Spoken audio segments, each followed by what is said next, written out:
Hello, hello! How is everyone doing?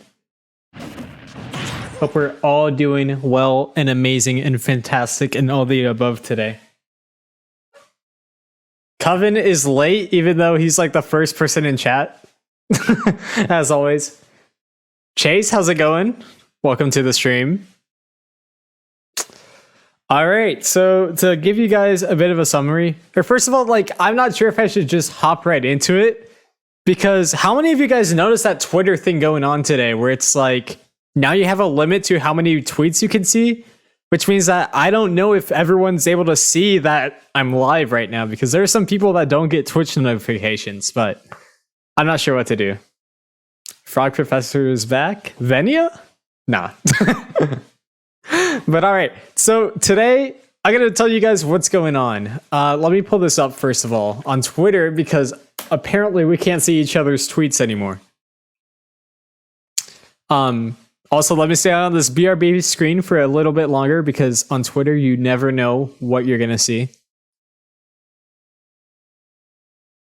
Alright, so for those of you that didn't see, a little while ago, as in yesterday, I put out a tweet asking you guys who the next Greninja player we're going to watch on stream is.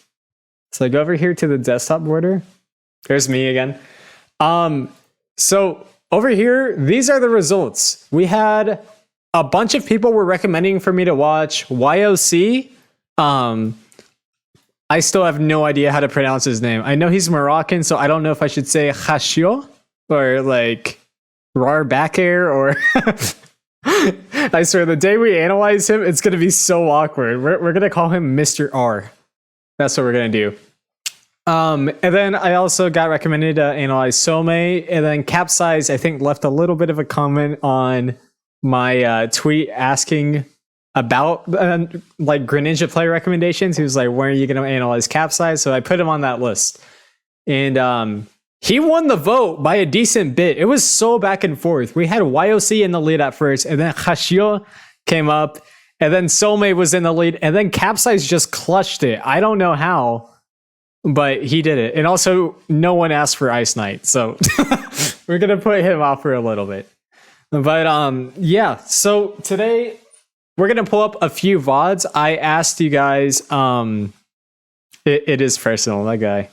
No, he's actually the homie. He's the homie, bro. He's so nice. Yeah, whenever I like worked on the anti-snake guide, I sent it to like all the Greninja players, and I had to wait like a month for feedback from all of them. Ice Knight got that shit to me in like a day.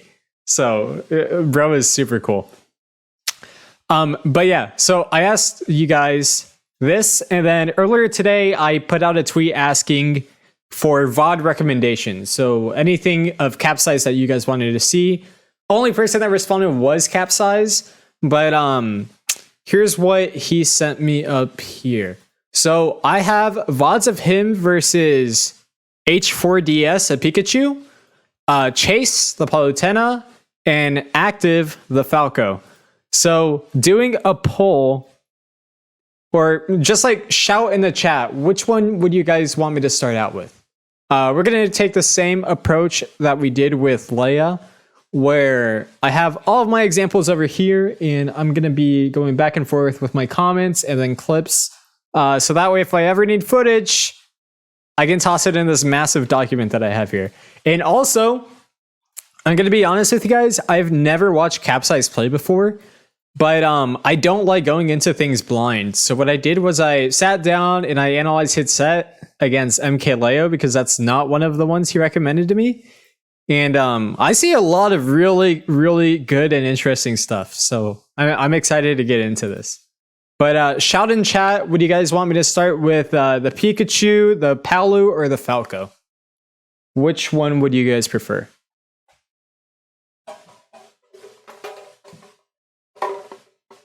Anyone? Down for whatever?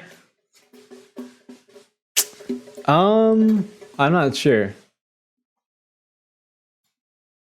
Pika, maybe? I swear, everyone is just like... The last time it was whatever was on the screen. I think that's what it is. Falco for me, but I'm down for whatever. Let's run a poll.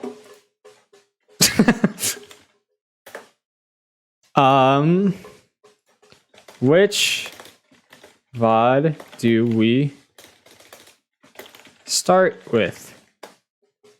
So let's go over here. Our options are Pikachu, Palutena, or Falco.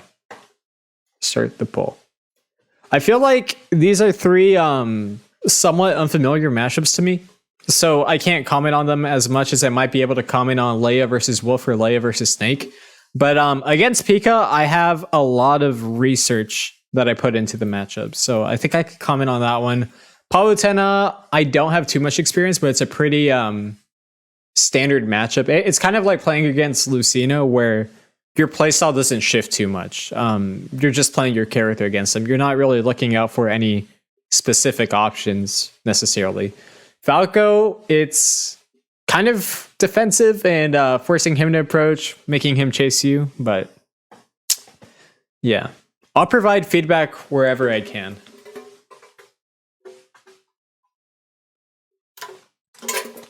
All right, vote is almost up.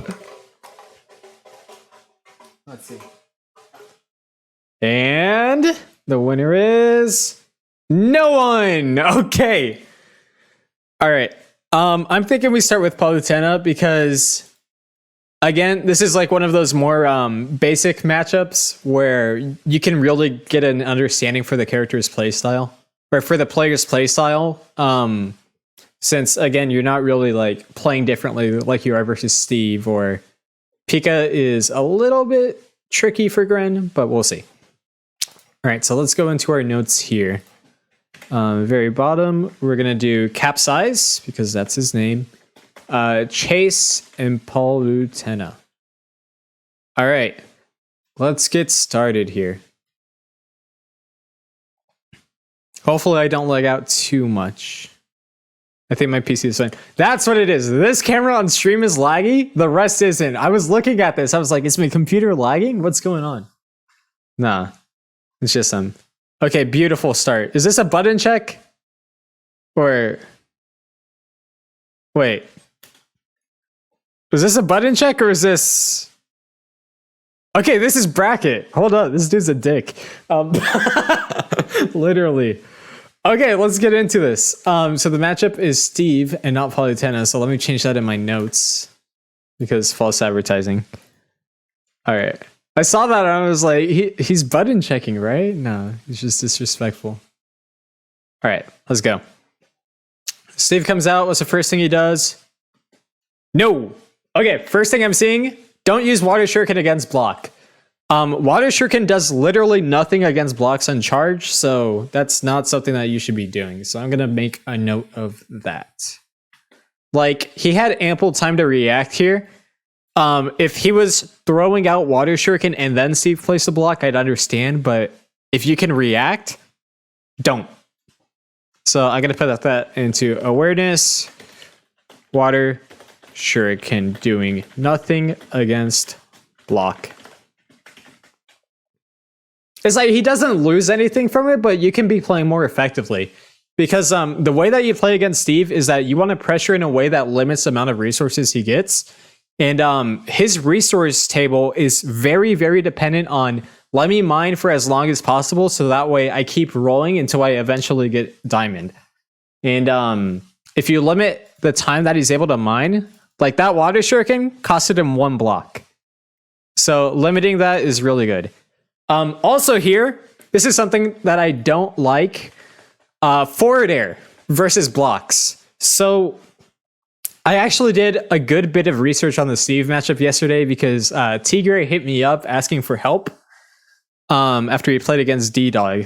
Let me go back to the 27 marker down here so that way we can highlight this interaction.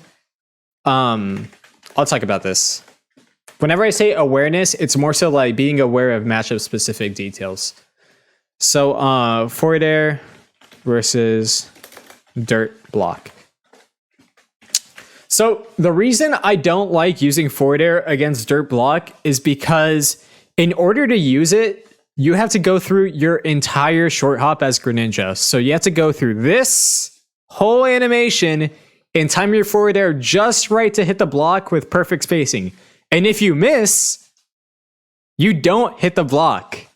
Is he gonna go for a second forward air here? No. Okay, that's good. That's good adaptation. So the thing about dirt block specifically is that forward tilt always breaks it. And forward tilt breaks dirt and wood immediately. So that way you don't have to worry about it at all. Going for the down tilt here, I guess it works. I'd personally just go forward tilt for breaking blocks, but down tilt doesn't have as much end lag as forward tilt does. So if you see that the block is at mid health, so here it's like 2/5 health, and then after one more crack, it'll end up at mid. But because it's not quite yet, this down tilt doesn't break the block, but it might break when he's out of end lag. Come on. Break. Yeah, look, he did down tilt into jab. Did he jab too? No, he did down tilt into jab. So I'd personally just stick to forward tilt in this situation. Immediately breaks the blocks, low cooldown. It's frame 10 versus short hop, fast off forward air, time it just right. So that's my personal take. Here, this forward air is understandable because it hits all the blocks and breaks them immediately. So that one's understandable. And pressuring crafting. That's good. Okay, get out of there. Water shuriken. Okay. It's playing around these well. Yeah. Whenever Steve uses minecart, first of all, you want to recognize the position that he's going to be minecarting from. So many people love to double jump minecart in this exact spot. And that's especially the case whenever they have gold. Your counterplay to minecart is usually to challenge it with forward air. If you use back air, it can work if Steve jumps out, but it doesn't have the ability to knock him out of minecart immediately. And a lot of the time you can lose to this. But also, if you just wait it out, your counterplay to minecart is either jumping backwards or rolling in, but that's in neutral. So this is just kind of a little bit of a scramble interaction. You could have held ground here maybe, but it's just an interaction to be aware of. Like after that back air, maybe not toss out the shuriken and just go for the forward air on Steve. But all right, here he goes. That's a little bit weird. I think he wanted that down air interaction to happen, but it worked really awkwardly there. Yeah, I think he hit the wrong block. That's weird. That's a weird down air. I'm not too familiar with that interaction. Yeah, in the air against Steve, don't scramble. I'll put that in my notes. Disadvantage.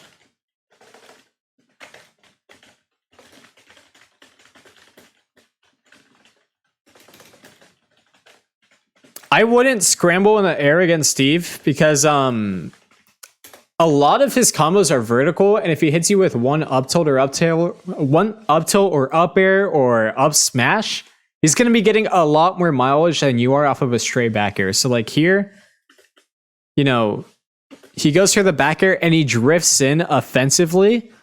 This is a very aggressive take on disadvantage, and if this backer connects, you're not getting the most off of it. You're not going to set up for a tech chase. He's only at 19, so you don't get him off stage.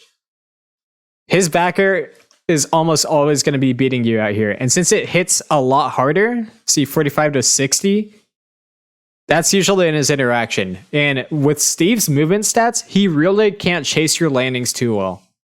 So just land away, and I think that's the take on the matchup for me.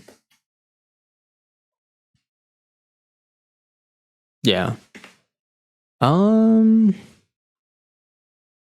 I'm not sure why he shielded here. I think Cap might have a tiny bit of a shield habit. I noticed a lot of dash and shields when I was watching him earlier. But he doesn't lose anything by shielding, but there was really like no reason to shield. So that's not an interaction to look into too much. Yeah, again, these back airs. Like, he's getting the good positioning for punishing the minecart, but I've noticed that a lot of people like to drift backwards when punishing it, you want to be able to put a forward air right here. Because Steve has a decent bit of startup on this, and forward air actually hits him out in case he commits to the minecart. Meanwhile, that back air, again, like his outranges yours. He gets more off of the hit. So I'd be a little bit more careful about that. Water Shuriken interrupts. Okay.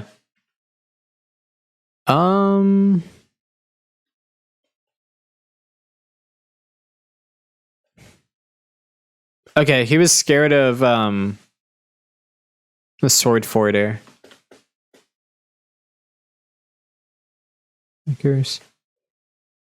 Yeah.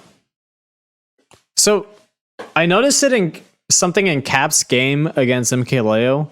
I think what he could be doing is crossing up these back airs, because whenever you see him use back air, he kind of stops his drift. Like here you can see he back airs, but he doesn't keep holding forwards. He kind of just stops here. If he keeps holding forwards, he can cross up their shield and then potentially get a punish on their out of shield option. So that's something to be aware of. Come on. I'm getting rid of all my notes on accident. Backer usage.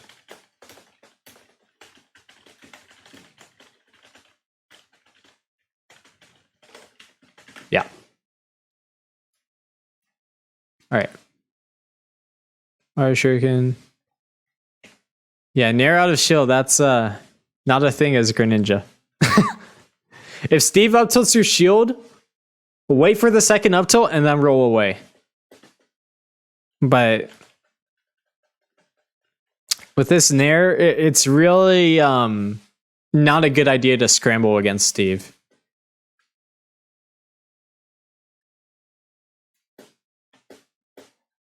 Yeah. I'm gonna say shield usage.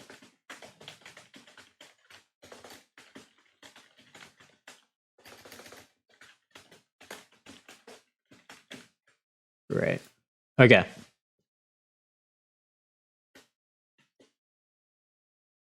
Yeah, now he's got diamond.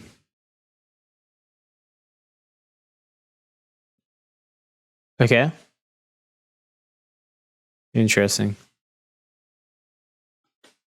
So something you want to do against Steve is keep a running count of how many minecarts he's using.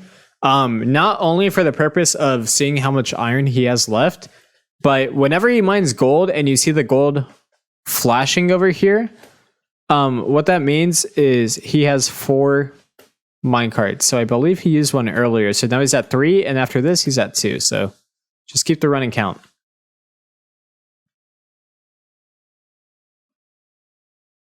Yeah, I don't know about that dash attack because Steve's gonna jump out of minecart here. The way that he's approaching, this gets very, very walled out by Steve if he just like decides to jump out of minecart and back air. It's a very linear approach. I think he could hold ground a little bit better, and that would make him pressure minecart a lot more.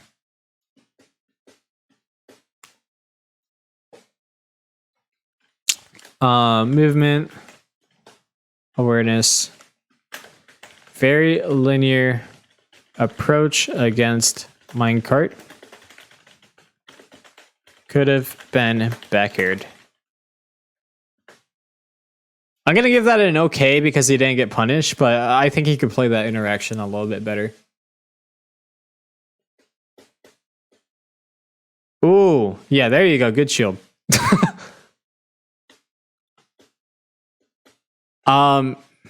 Something I could have done here is he could have doubled up, actually. So here's how he doubles up. I noticed that he doesn't really have like the best spacing whenever he uses back air. He really either like drips very close in or doesn't cross up. What you do here with the back air is you space it over here, right? So for 1, it's safe on shield, and for 2, that breaks crafting table. And breaking crafting table against Steve is so important because it drains all of his resources. Once he runs out of wood on PS2, he has to use stone to get crafting table to spawn in. And crafting table automatically spawns in after 4 seconds, and it takes 4 stone in order to do so. If you manage to break crafting table once, that could be half of his materials gone in a split second. So he could have doubled up with his back air and just made it a lot more optimal.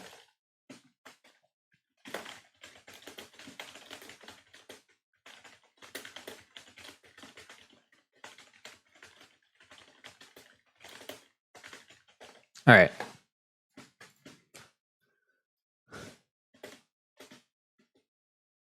That's a good shield, though. Yeah, hold your ground so that way you don't... Wait a minute. Does that even hit Greninja? Hold up. I know he was in down tilt here, but... Now I'm curious. Now I'm very curious. Let's go into training mode here. So if that forward air missed, or sword, it was a sword back air, but it was against Greninja's down tilt. What that tells me is that very possibly, if you nair Steve's shield and crouch, you punish him every time. Possibly. Let's see. So let me play as Stevert against Greninja.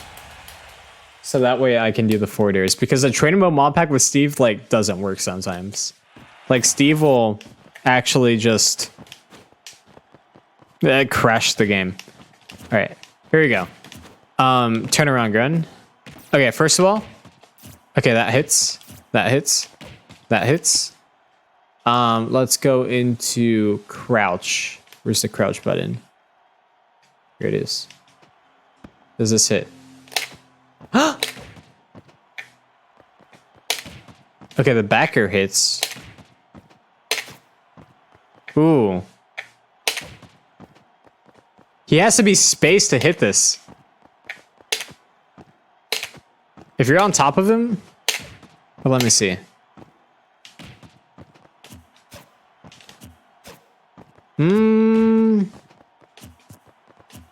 Yeah, I think that was more of a down tilt hurtbox shifting thing. It's inconsistent, unfortunately, but... If he down tilts, Greninja actually low profiles a tiny bit more than he does when crouching, so... That down tilt was solid. But... I really wish I could lab this, but I'm wanting to say that he low profiles even more when using up tilt. So if you get nearer into up tilt on shield, you might be able to get around it. Let's see. Mini lab sesh, mini lab sesh. Where's the nair button?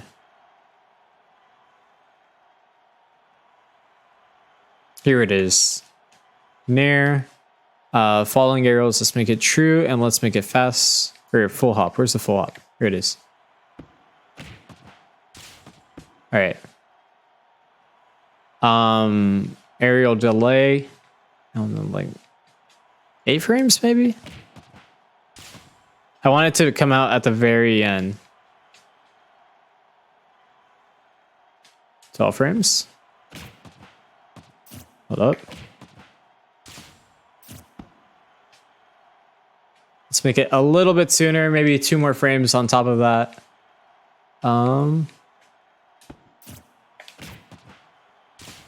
Okay, into up tilt. Are you gonna do this? There it goes. All right, let's see if this works. So Greninja lands on my shield with nair. I'm buffering sword forward air out of shield.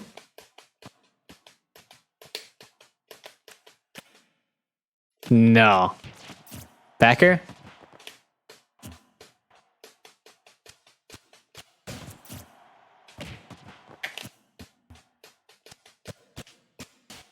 Come on. No. It looks like it's a down tilt thing.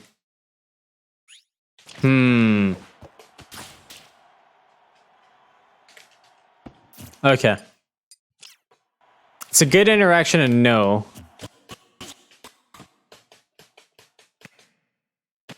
Yeah, look like it's not consistent, but all right. Let's see. Let's go back to the desktop. But yeah, that was an interesting interaction to say the least.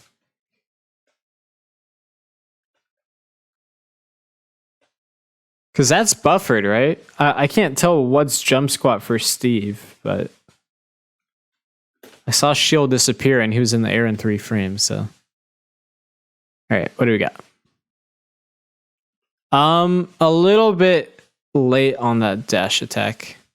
He had the right idea, but execution wasn't there. Like, yeah, he really delayed this dash attack. I'm not too sure why.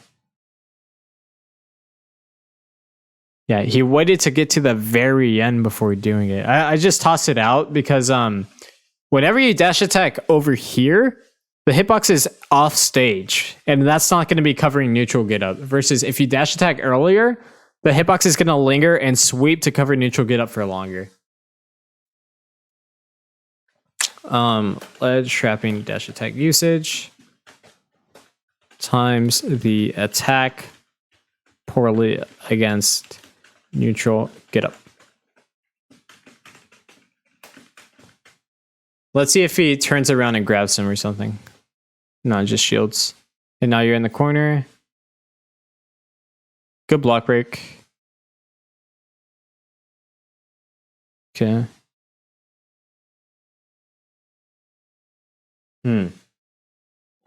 Yeah. I noticed against Leo as well, he really liked doing these forward smashes in neutral. I'm not sure why. I don't know why he goes for forward smash. If you go for forward tilt instead, it accomplishes a similar thing and is safer. So, yeah. I'd recommend doing the forward smash instead here. Or forward tilt.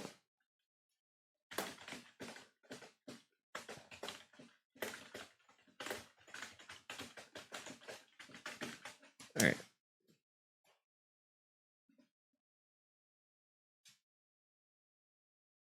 Okay. Punish. Subcrest. Ooh, good near fair.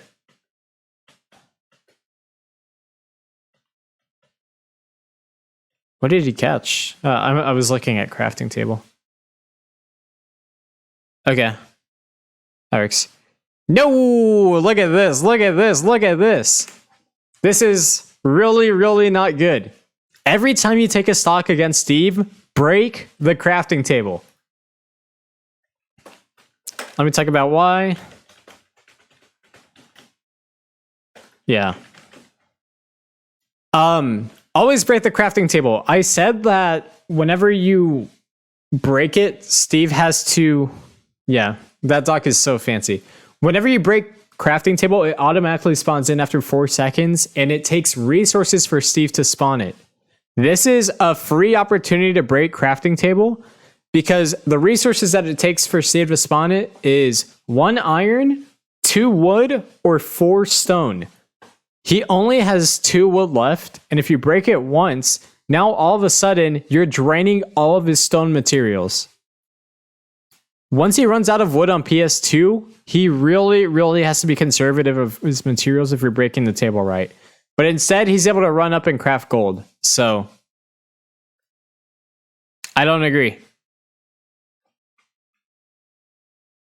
Yeah, again, these back airs are getting him punished. He really drifts in with these back airs, so I think he could float with them a lot better.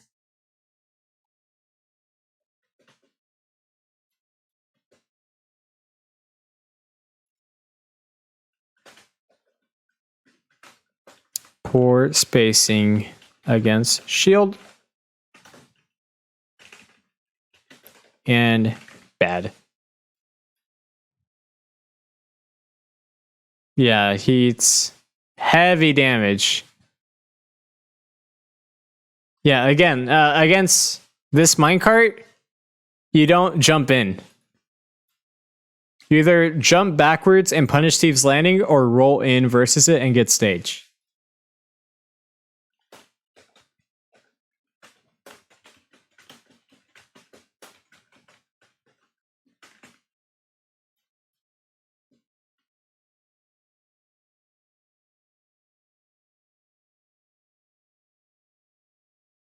Yeah, if that crafting table was broken, if this crafting table was broken, all of his materials would be gone.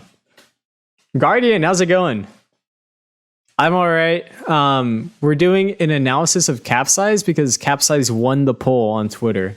Not that you guys can see that because Twitter is having something's up today. All right, this is a very, very aggressive forward air.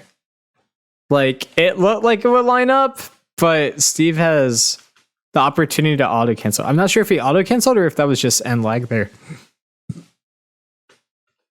No, that was just end lag, but yeah, he swung a little bit aggressively.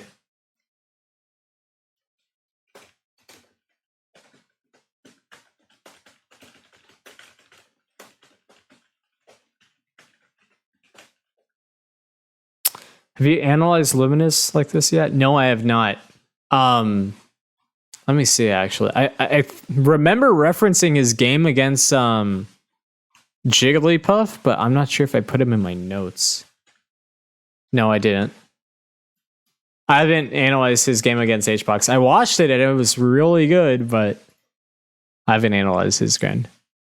Hopefully I'm going to be able to do this more in the summer. The goal is to do one Greninja each week and be able to share that with you guys. Wait a minute. Okay, look at this. You see how much stone he has? Look at what happens when he spawns crafting table.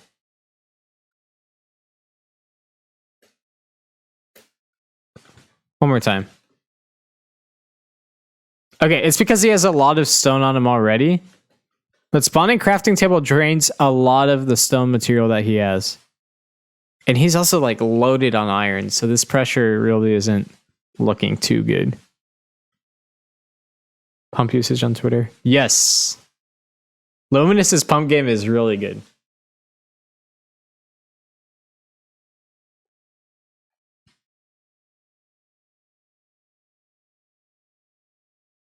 They're in the corner. Yeah, these backers are getting him punished. He's I don't think he's acknowledging cross-up backer nearly as much as he could be.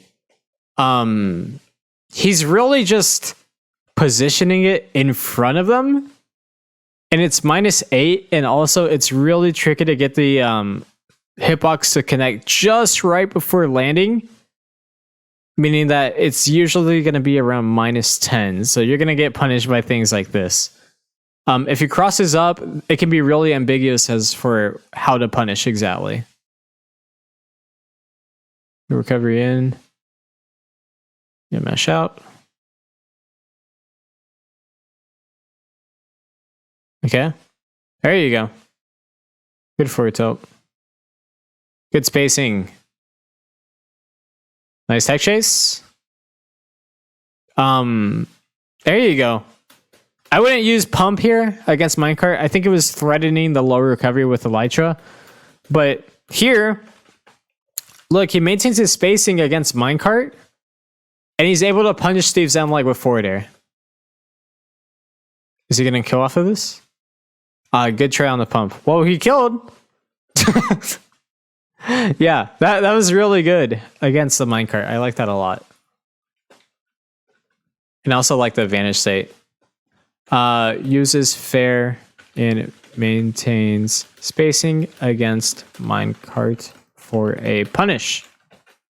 Good. Good job, Cap. And also this advantage state was super solid. Like, when he connects a backer, he's really able to capitalize, but it's finding the position that gets him into there. Okay. Advantage state. Solid tech chase off of back air for kill. Alright. Boom. Okay, during this downtime, break crafting table. It's right there, bro. Break crafting table. You need to be on top of breaking crafting table. It's one of the most important things about this matchup. There you go. There you go. Look. He doesn't jump in versus minecart. He holds his spacing, drifts backwards, and he's able to punish Steve's landing. Awesome. Nair would have been a good tech chase there. Maintain spacing. Yeah, whenever you get one of these cross-up Nairs, I don't like using aerials too much because of a few reasons. First of all, he dashes back, which I can commend because that low profiles him and keeps him low to the ground, so that way he's able to avoid the sword forward air out of shield.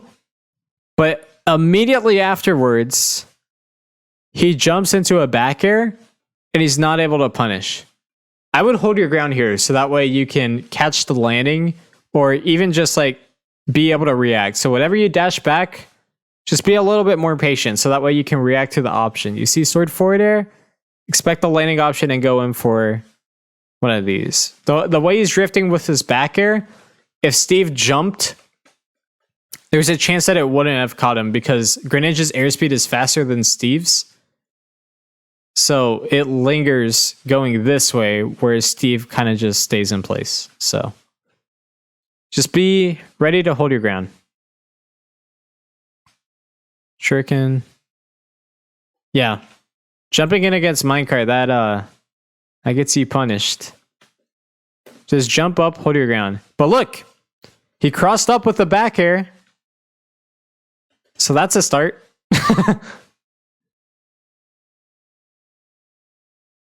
Yeah. Against this, hold shield. Don't jump out after the first up tilt.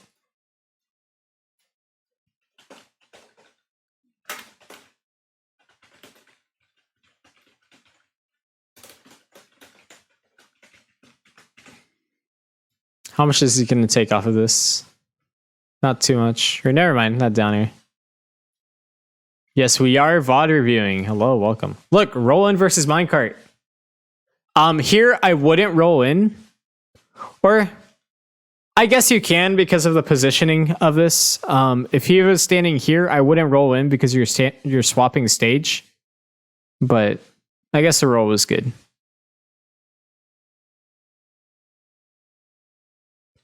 Do you only review Gren VODs? For the most part, yeah.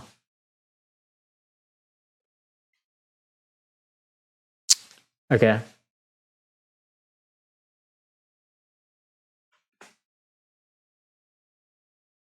He wasn't ready to follow up. You gotta be ready, bro. Platform drop back air. Platform drop back air 2 is so strong.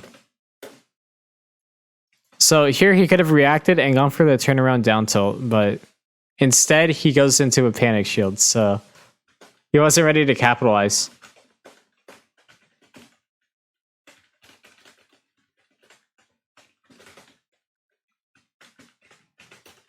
Either that or he was off on his timing and he was looking for a back air 3 instead of back air 2. The way that you get back air 3 more consistently is you don't hold down on the analog stick. Here what he did is he tapped backwards as he held down and that gave him the fast saw. So you can see back air 1, 2, and 3 barely doesn't come out in time. Don't fast saw, just tap down and tap back on the C stick. It lingers to cover the space for long enough. If you fast saw, you're usually going to get back air 2.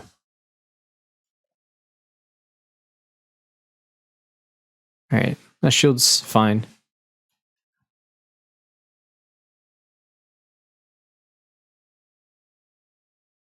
Okay, he got gold. So now you know diamond's coming up soon, but he already has diamonds, so. Yeah, he's scrambling in the corner a little bit much. Against Steve, don't try to like approach him in the corner. Holding this positioning is so strong because Steve has a lackluster mid range, and out of the corner, his two options are minecart and dash attack.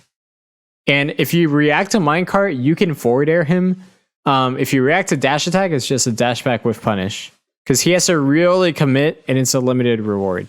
Going in and going back out, I got him hit there.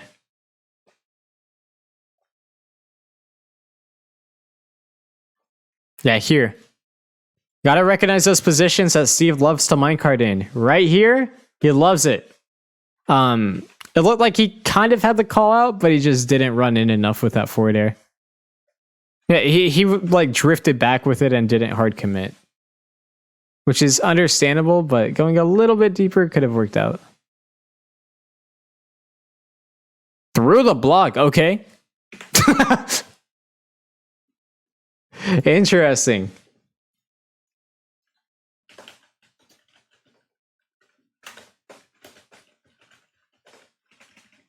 All right. Awareness. Cool. Yeah, I think he could be playing the matchup a little bit better. But I'm also like starting to see areas that he personally struggles in. That back air usage could be a lot better in my opinion. There you go. Running in, just hold advantage for a bit. There you go. Wait out that down smash. That was good.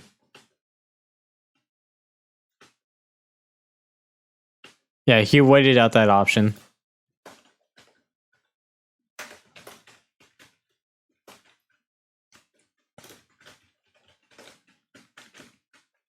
Good.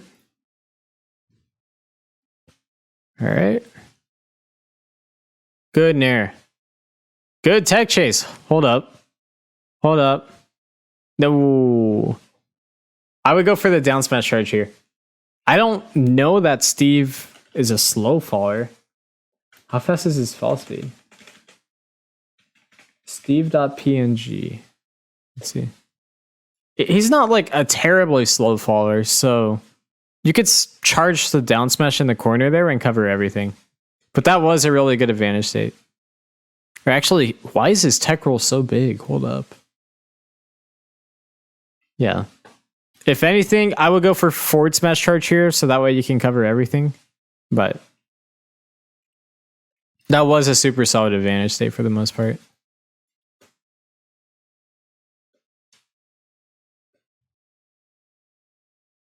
I like the way that he extends for those nairs off of back air. He's really solid at that. All right.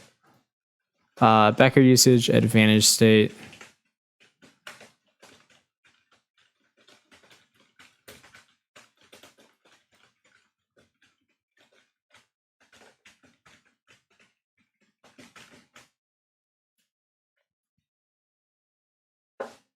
Okay. Shuriken pestering. And you gotta be aware. Yeah, that was a little bit laggy on his end. Good. Wasn't ready to convert. It's kind of an awkward interaction. If you have rumble on your controller, what you can do is feel whether or not that nair connects, and then you can follow up. He was kind of like he was hesitant to follow up, and also he backflipped instead of dashing forwards into a forward air.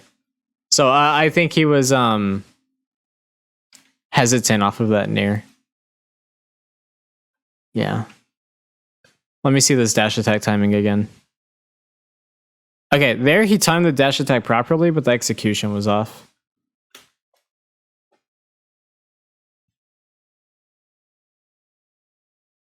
Back here. Oh, that was a Steve moment, bro. Look at this. He gets the down tilt, phantom hit. You see those sparks there? Oh my god, he had that. Damn. That sucks. His spacing was really good. It was really good recognition, but man, that sucks.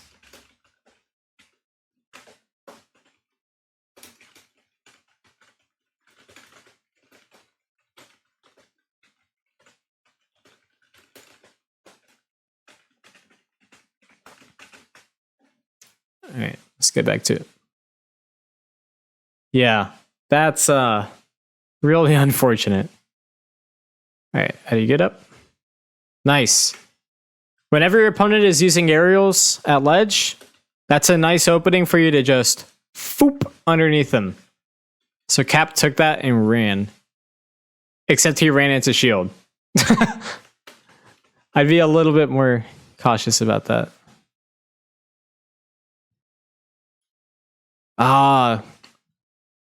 So here, this is kind of an awkward burst range. Whenever you do dash into down tilt, it's actually frame 19. So this is all initial dash frames that he wasn't able to connect. If he walked into down tilt here, he'd be able to bridge this gap super quickly and then get the down tilt. So that's what I would recommend in that position.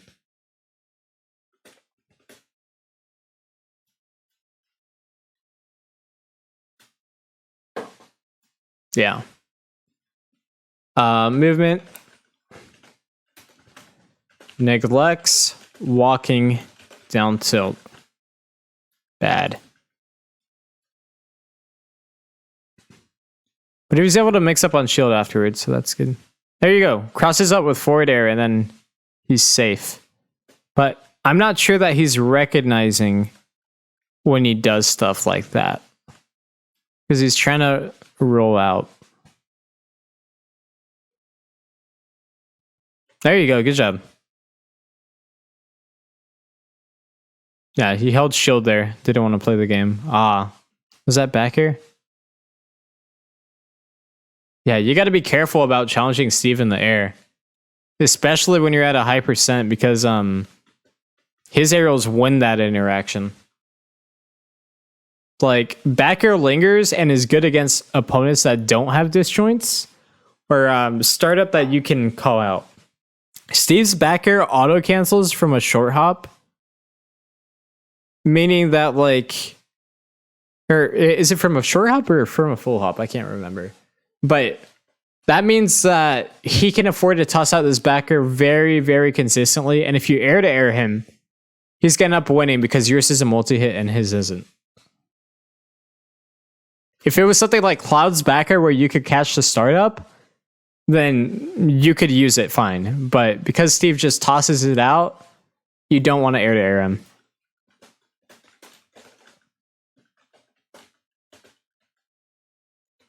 Air to airing Steve's back air dies.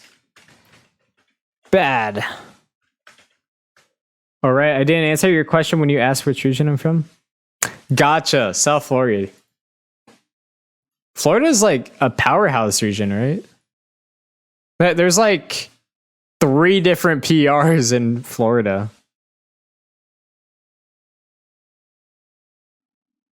Okay. Nice, nice.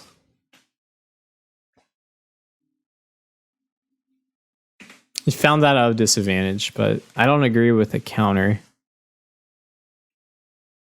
Let me look at this forward smash again. Yeah. I think he swings a little bit preemptively. Like, I'm not too sure what he was trying to cover here. Maybe Steve jumping up? Which I guess, but if you're underneath Steve, your goal isn't to like reverse the situation, it's to get out of there. If you're above Steve. Yeah. Disadvantage, up air usage. Finds, drag down, up, air, out of disadvantage, kills. Good job.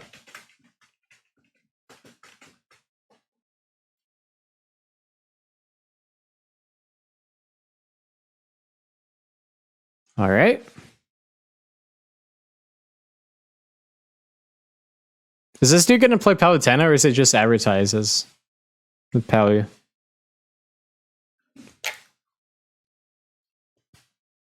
Let me look at this again. Okay. Something that you can do whenever Steve places blocks, whenever you see him start to place blocks, aim for where he's going to be at the third block. Because if you place one block and jumps out, you can hit him because he's going to be in this position. If he continues to place blocks into the third block, he's going to be in this position again. So here, Steve places a block, aim up.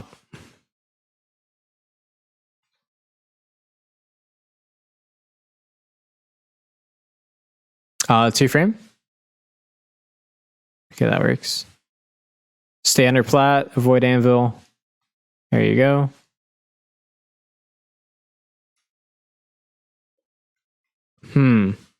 Could you punish him for that? Yeah, whenever Steve is this close to blocks, like whenever he's standing this close to a wall, he's looking to punish something. So just wait it out. Yeah, backer doesn't beat minecart.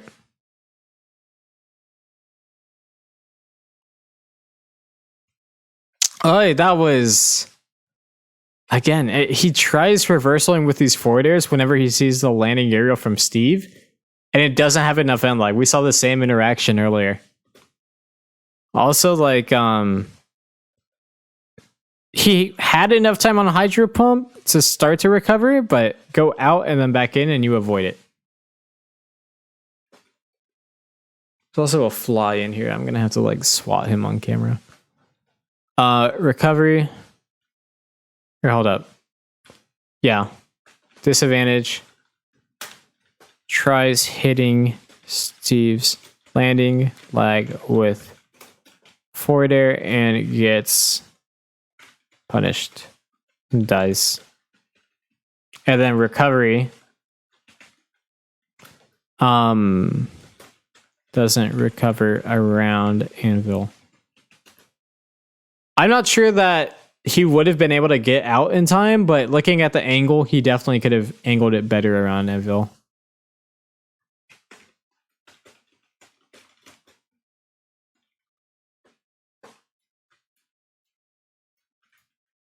Okay.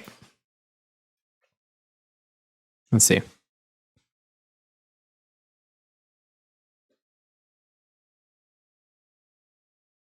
There you go. Against Steve, I think from this position you can run into down tilt and then read the air dodge in and go for forward smash. I think Steve, his collision box is light enough to where you can push him off the platform. It's not like Bowser where he goes 2 inches. He's decently light and skinny so that you can just push him this way and then get jab, jab, down tilt, forward smash. I was watching how he got off of ledge with Nair. How should Gren try to get off of ledge? It's really situation based. There's not a go-to answer, but ledge jump into double jump or ledge jump into Nair, ledge jump into hydro pump across the stage, plank with hydro pump into them shielding and you hydro pumping through them.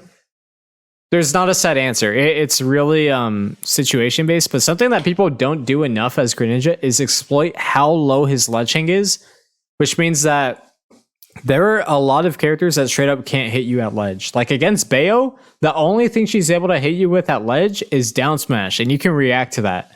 So what you can do as Gren a lot of the time is hold ledge and react to the option that they're looking to cover. Like if they charge an up smash over here, you know, okay, let me just not roll. If they go for short hop aerials, you can roll. Stuff like that. You can afford to stay on ledge a lot longer as Greninja compared to other characters. All right. Backers out.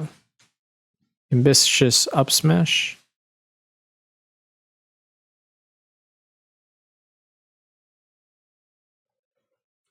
Yeah, how do you hit this guy's shield?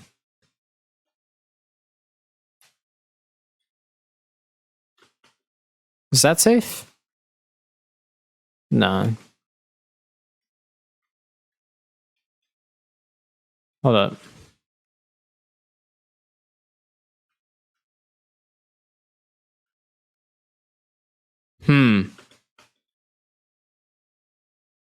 I think dash attack cross up could have helped there. Because there he was expecting the down tilt. There you go. Good job. That's an example of down tilt having very low cooldown. And the amount of hit lag it has, even though it's minus 12, he was able to get a second one out because Steve wasn't able to react in time. So I want to say he was in jump squat there, but we can't tell because he has no jump squat animation. But that was really good down tilt.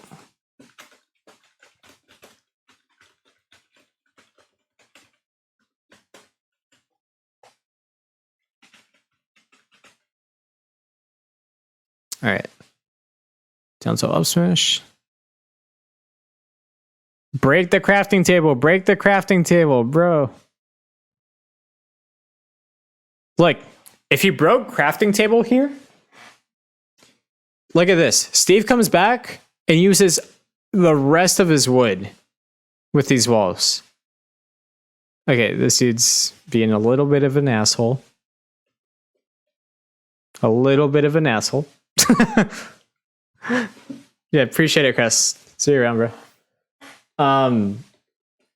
But if you break crafting table, you drain all of his resources, really. That was a good approach angle. I don't agree with hydro pumping the stage there. Like, maybe he was looking to catch a Elytra, but if you are, just one pump and hold ledge. Hold up, my keyboard power cycled on me.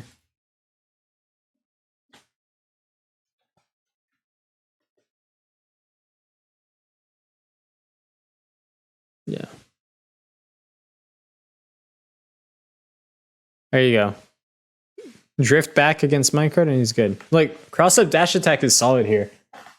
Because he doesn't know if it's gonna be down tilt or dash attack. And depending on the cross up, those are two different ways that you have to punish. So here he was expecting down tilt. But by going into shield, especially after dash attack, you're not gonna do much because let me see. What frame is his sword fair?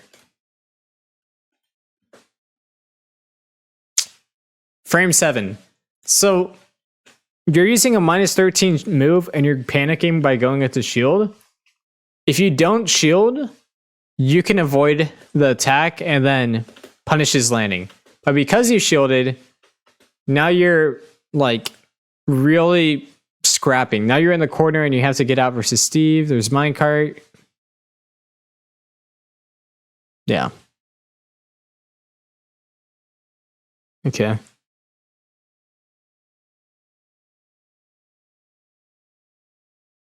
For the yeah, you gotta wait out the landing option, man. He's I don't know. There's something to be said about your tempo or your pace whenever you run at the opponent. You running across the stage in a straight line like this is really easy to punish. If you add like a single dash dance in there, you really just like throw off his timing. So you can dash forwards and then dash walk back, or not dash walk, dash dance back, and then get a dash attack on the landing back here. If you go for this dash across the stage, that's just a very, very linear movement.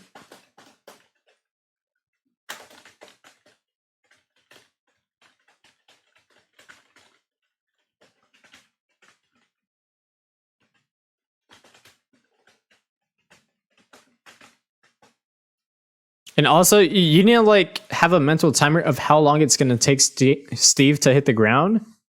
Hey, no, what his range is. If we look at his movement stats again, I'll just keep this tab open. Steve.png. He has really, really, really bad air excel, as you can see here. So he doesn't have much range on his aerials. Just have a mental image of exactly how far his forward air and back air are going to go, and you can stay out of the range and punish his landing lag. Otherwise, he's really going to start to get those heavy hits, and that's not good. Okay. Get out of there. Yeah.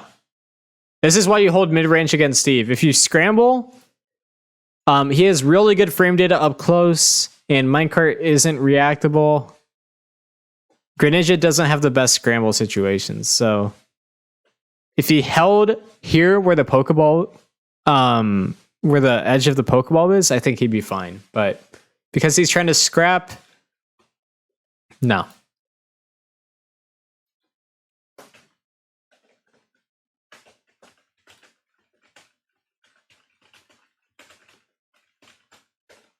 Yeah, you really need to hold the mid-range against Steve. Otherwise, it's going to be a little bit tricky. Now, let's see it.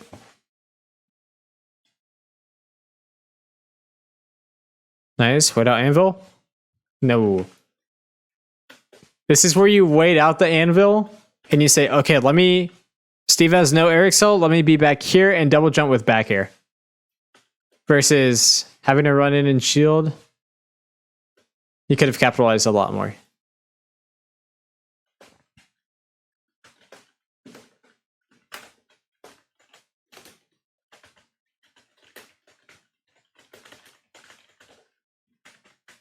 It's more of an okay interaction because he didn't really like lose much there, but there you go. Every time you hit Steve off stage, that's an opportunity to hit the crafting table. Like here, since he's holding ledge, look, he doubled up. That's what I was talking about earlier. He hits Steve with back air, and then the back air hits the crafting table. What he could do here is, since he's not planning on going off stage, turn around down tilt. That breaks crafting table immediately. And if you get the ledge trap on him, crafting table respawns after 4 seconds and it'll spawn off stage. So if you forward throw him off stage, crafting table respawns, falls off stage, and it burns his resources over and over again when doing that. So that's something really, really good. Funky looking Palu. It's skins, bro. They got mods. Good spacing on that back air. Yeah, he's spacing that back air well, but it's like the defensive option he chooses. He dashes back when he doesn't need to, I guess. It's kind of the forward air situation where you can dash back, but if you do that, you're not able to commit as much. I'd say dash back whenever you're up here in I gotta like fix my mouse cursor somehow. I'd say dash back whenever you're here at this range. But if you're here, again, Steve's airspeed will not reach you. So all you have to do is just hold your ground and suddenly you can punish his landing leg. Okay. I like the tomahawk movement there. I would just add a button on top of that. Like if you down tilt here, you catch shield drop. But if you dash back, you know, you're cornering yourself.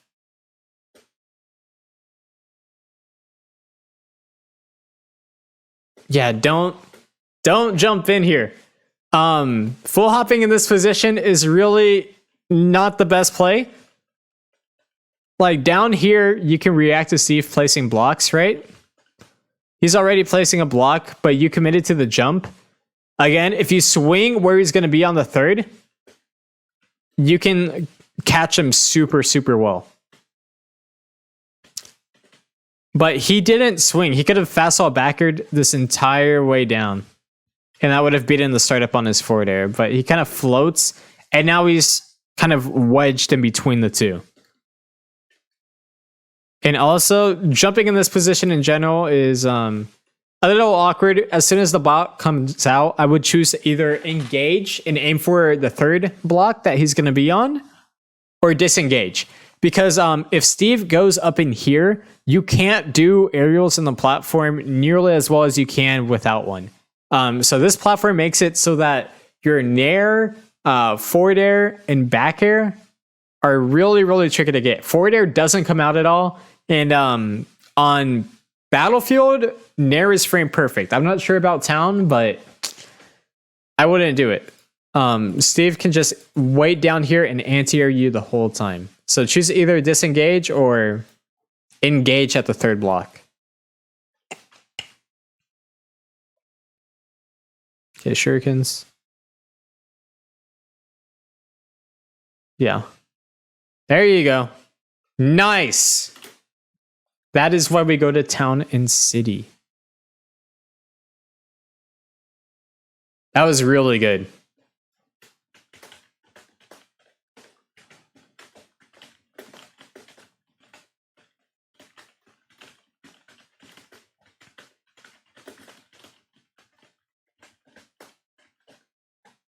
That was super solid.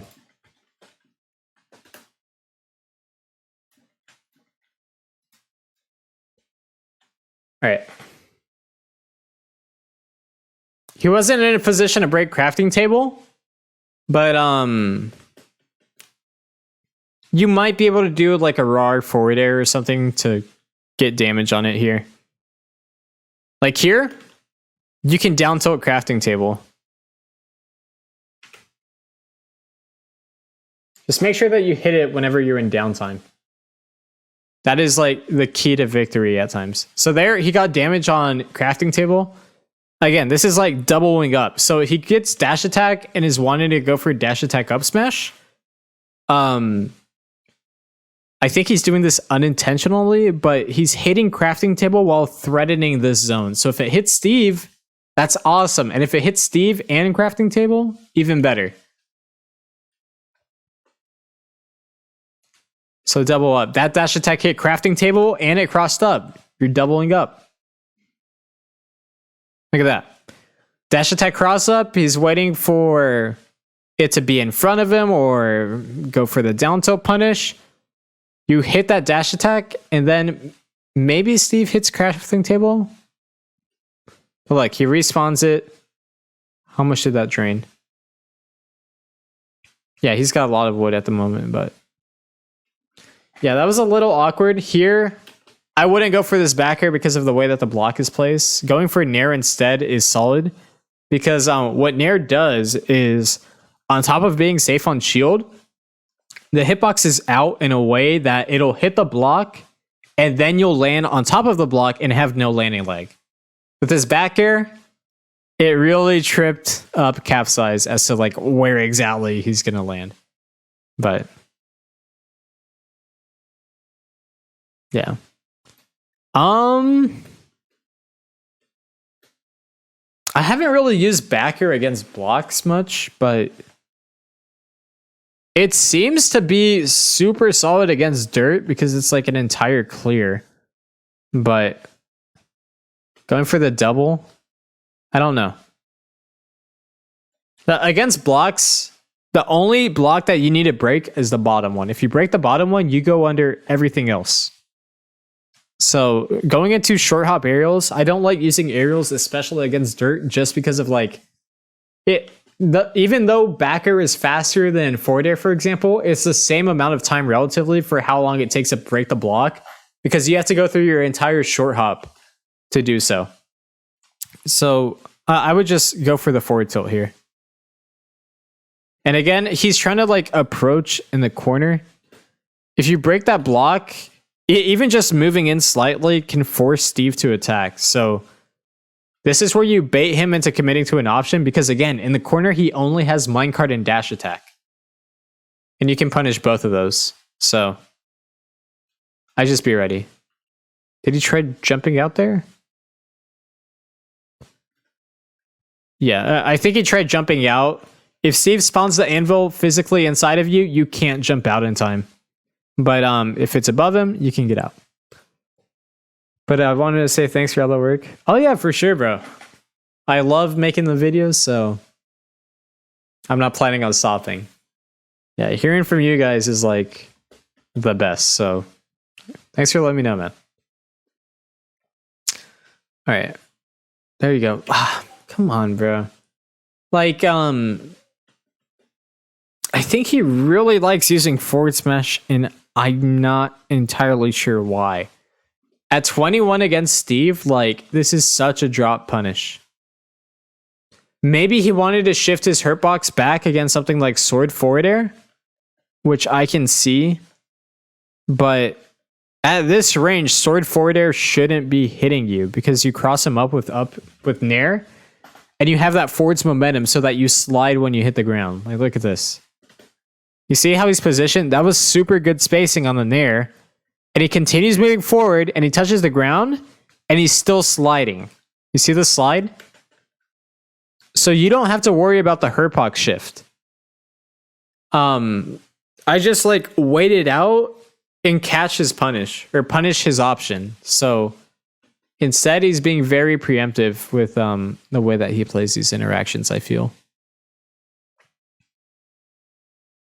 Attempt on the dash grab. Nice.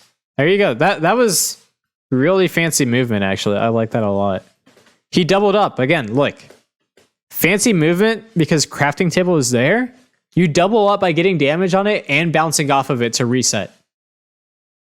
Even though he got hit there, I really, really like that option.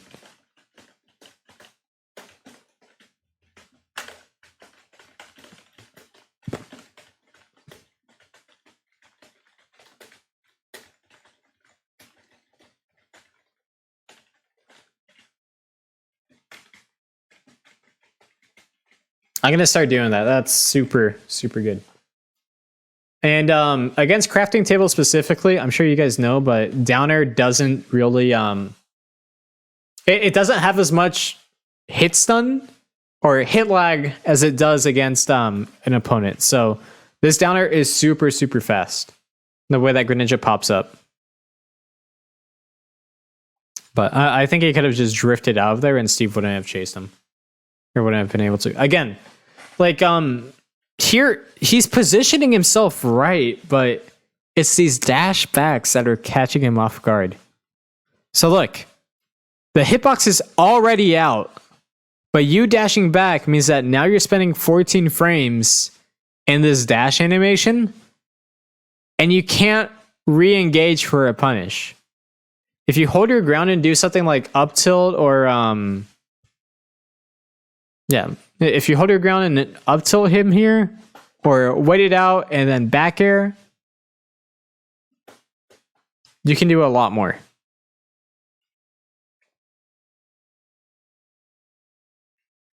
Again, I don't like those panic shields after dash attack. A lot of Greninja players have that habit. Dash attack in itself is almost always a 50-50. If your dash attack is able to cross up the opponent, it's a 50-50 as to are you going to be in front of the opponent or behind. All you have to do is just recognize that, hey, there's a chance that they're going to try to punish me for ending up in front of them, and let me expect what their punish is going to be. If you're going to end up in front of Steve, his go-to punish versus it is going to be the sword forward air. So that tells you, okay, I can hit him with back air, or I can wait for his landing and dash attack him. You can do a lot out of that by just not panicking and pressing shield. Good rolling. Back air, double up. If he doubled up, he could have covered attack option with dash attack and gotten damage on crafting table. Again, that's a 50-50. Like, he's panicking and shielding. It's really, really important to understand positions where Greninja is able to swing and the opponent isn't. So, like, it's not his turn to play yet. So you can get that back air. You don't have to shield there. There you go. Double up. Boom. I like that a lot. Eject button, but I'd be careful about landing aggressively here. There you go. Nice. Here, just be ready for blocks. Like, if you can, toss out a down tilt. It's super fast and low cooldown. If Steve techs, you can combo off of it. So here you can get down tilt into up smash out of it potentially. Versus if he doesn't tech and he goes flying back this way, it's low cooldown, so you can get more off of it. Good try. Ready? That's crazy that he opted to commit to Diamond here at 90.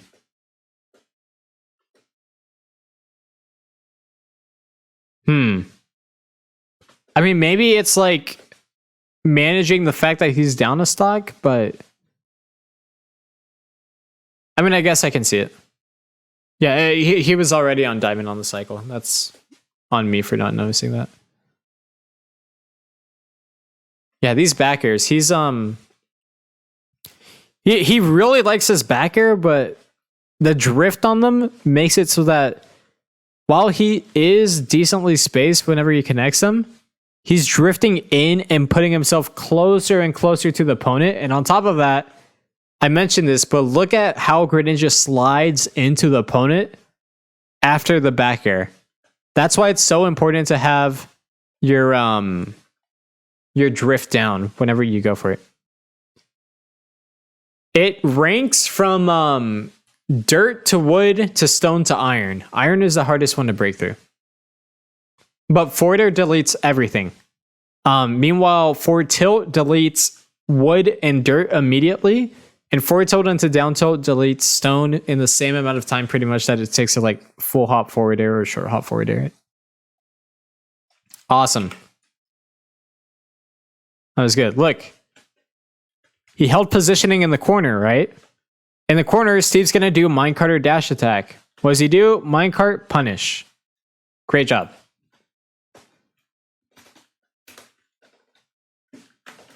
Hold center stage and punishes minecart at mid range with nair into fair. That was good. Good job, bro. Awesome. Let me get Musica. All right.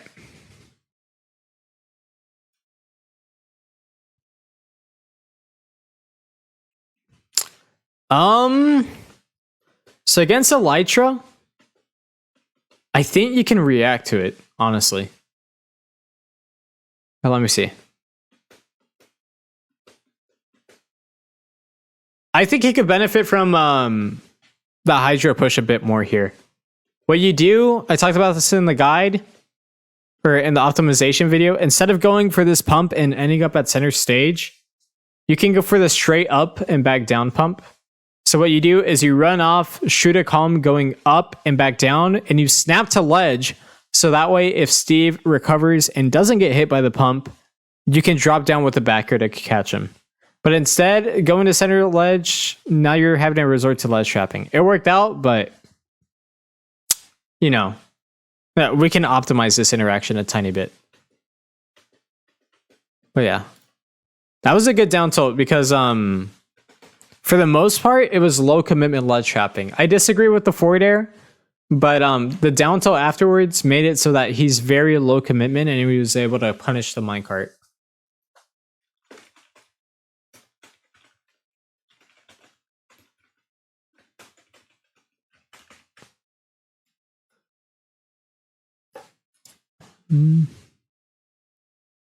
Yeah, after that stock, run in, dash attack the crafting table immediately. Because now Steve has diamond. I mean, like, he was gonna get diamond anyways, but those are resources that you can burn.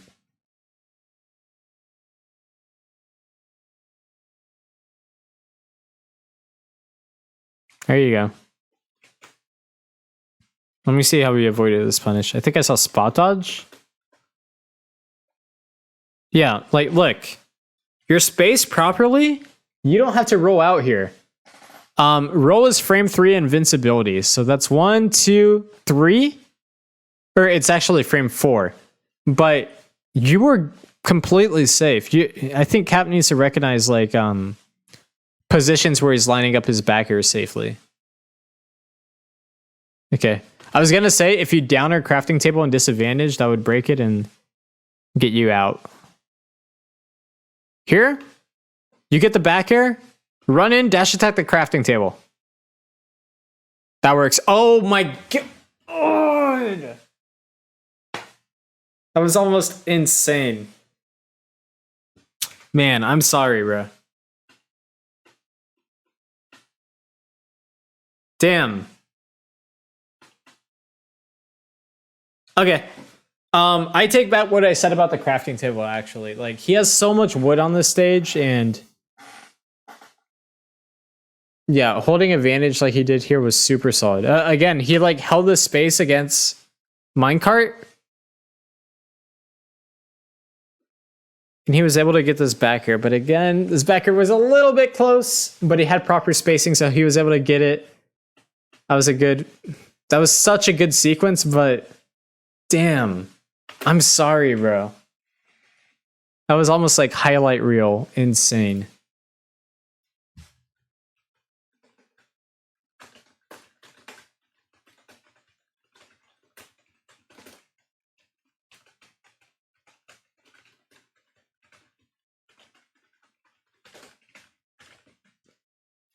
Okay.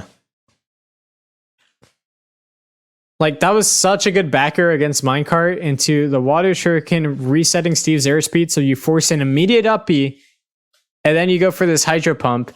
He lands on the platform, bounces, you get that nair, it's a full hop forward air. Damn, bro. That was almost it.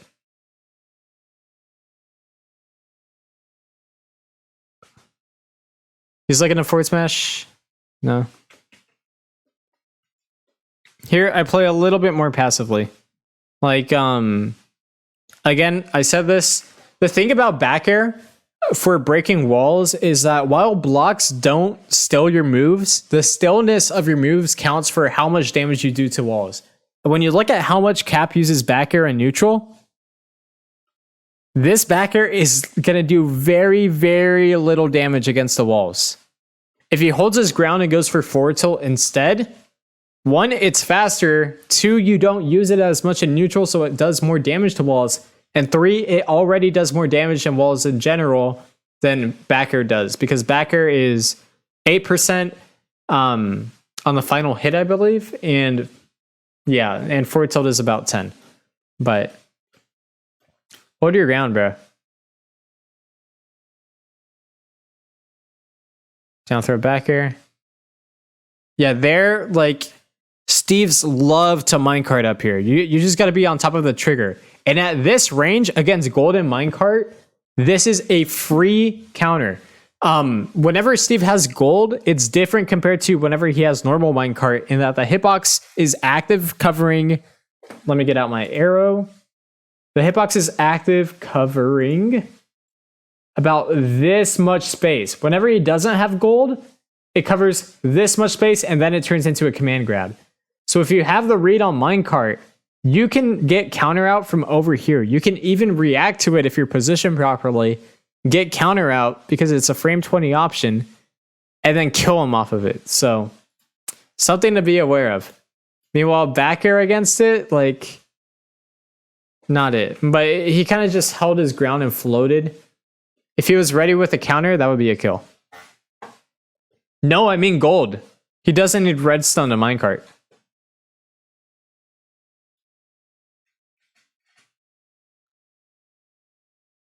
Get back there on DIN, shuriken. No, that's where you optimize and snap to ledge as you hydro pump.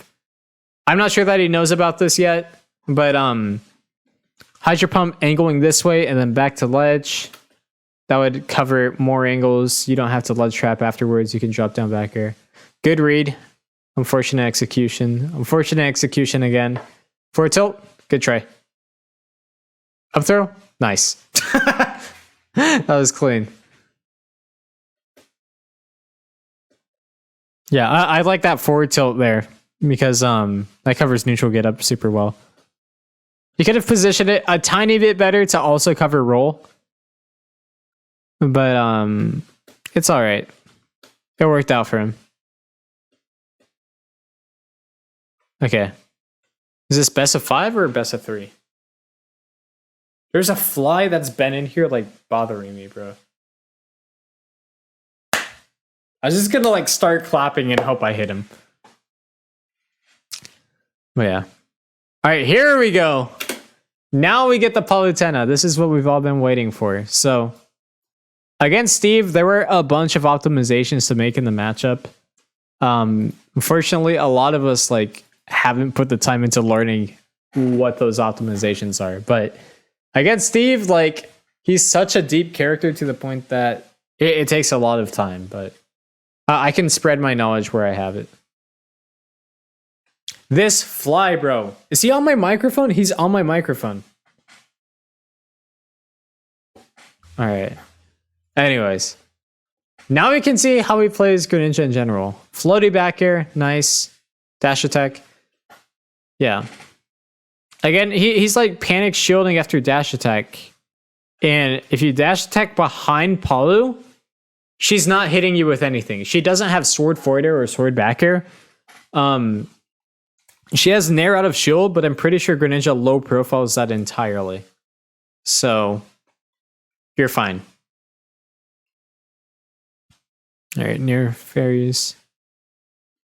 What you do against Nair, something you can tell is a way that the opponent SDIs. Here he's SDIing all over the place. The SDI marker is, let me get my arrow. It's this swoosh. You see that swoosh, that little arc? So there he SDI'd out. Here he is SDIing down and away. I would aim to SDI up because that would make it so that Palu has to end the string in an up air sooner. Versus if you SDI down, you're actually making it so that she can get more nairs because you're not going as high up. So I think that SDI needs a little bit of work. Should be SDIing up. Bad. Unfortunato. Okay. All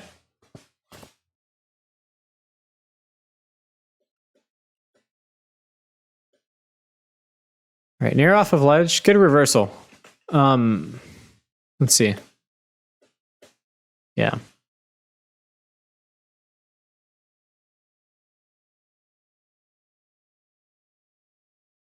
Okay. Yeah, that's something that you respect. You don't want to land above Palutena like almost ever because her ladder combos off of up air and like the amount of a disjoint that up air is, it's really scary. Oi! I don't think he DI'd. I'm looking for the DI arrow. He did not DI at all. Or no, there's a blue streak here, but I think he didn't DI away. I want to say that he was DIing not away enough. Or maybe he was DIing away instead of down and away. That's probably it. Yeah. There he tried air dodging, but he got caught frame 1. Disadvantage. Improper DI.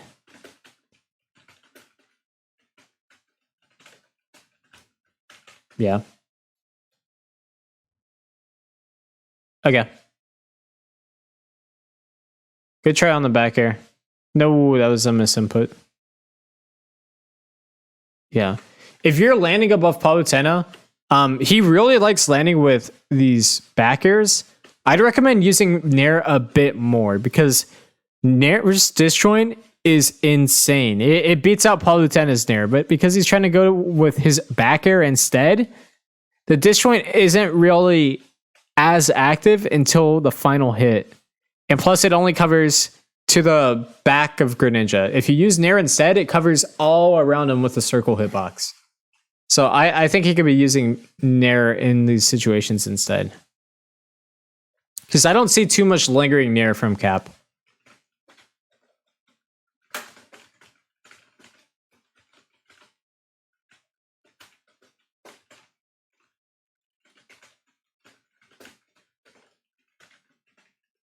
Yeah. And because of that, he took damage.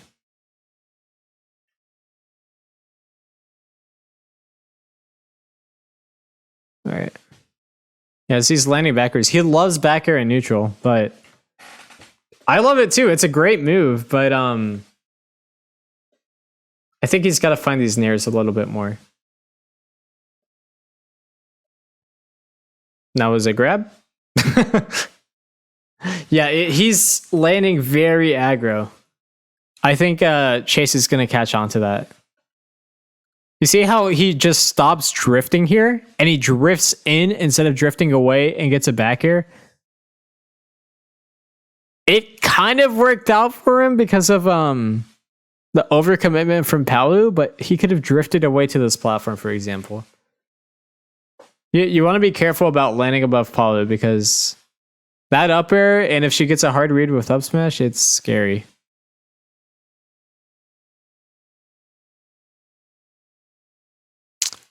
Invincible back air. Yeah, here, neutral get up into shield. Maybe he was afraid of the forward tilt lingering hitbox. Or dash attack. But I don't like neutral get up into shield. If you're going to do neutral get up into shield, you can aim to tap shield and then get a frame 4 parry. That's an option.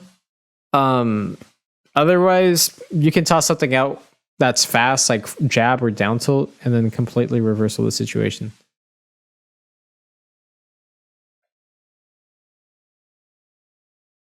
Yeah, he's playing a little bit too shieldy here. Too shieldy for my liking. Here, 1, 2, 3, 4, 5. Yeah, he could have flickered shield and gotten parry here instead of doing dash up shield. Or just pivot grabbed. Because he's looking for the grab. Palu does have like range on that, but I think parrying was a play. Just flicker shield.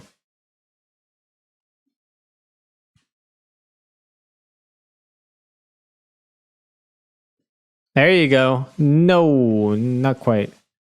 That was forward air guaranteed there. Turn around down tilt, forward air. Maybe he didn't know if he should full hop or short hop, so he went with up air to cover both. But if you full hop into the forward air and Palu air dodges, you get a frame trap going. So I'd say go for the full hop forward air.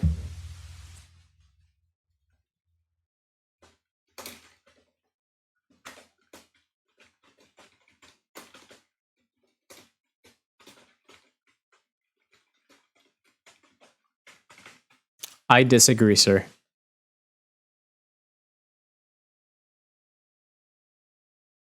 Yeah. Spacing. There you go. Now he's whiff punishing. Good jump. Yeah. I think he's tossing out these forward tilts a little bit preemptively for my liking. But the way he's positioning these forward tilts is interesting to me because the way I usually use forward tilt is to cover both ledge or neutral get up and roll. What he's trying to do, what it seems to me, is he's trying to cover not either of those. He's trying to cover ledge jump with a 3-frame lingering hitbox and then use some low cooldown option like down tilt, but I'm not sure.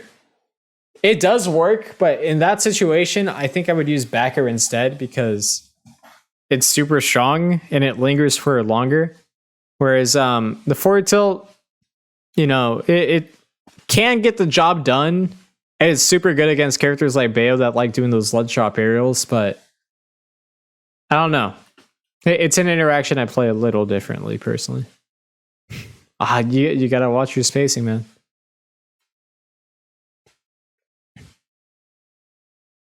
Yeah, he's SDIing away. Look.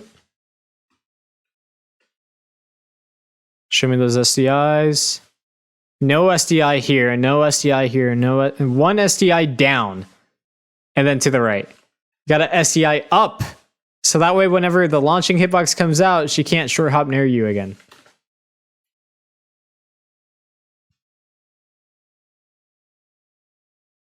Good roll. Yeah, once you roll, you don't want to scramble as Greninja. Just take center. Usually, whenever you use ledge roll, you're going to end up behind the opponent. Just run and take center stage. If you're scrapping, you're not playing Greninja. You're trying to play Fox.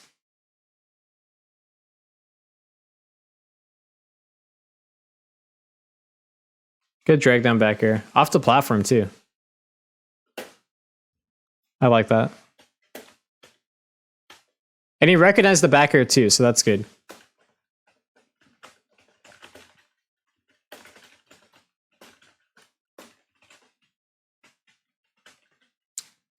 Back air usage. Awesome. Cool.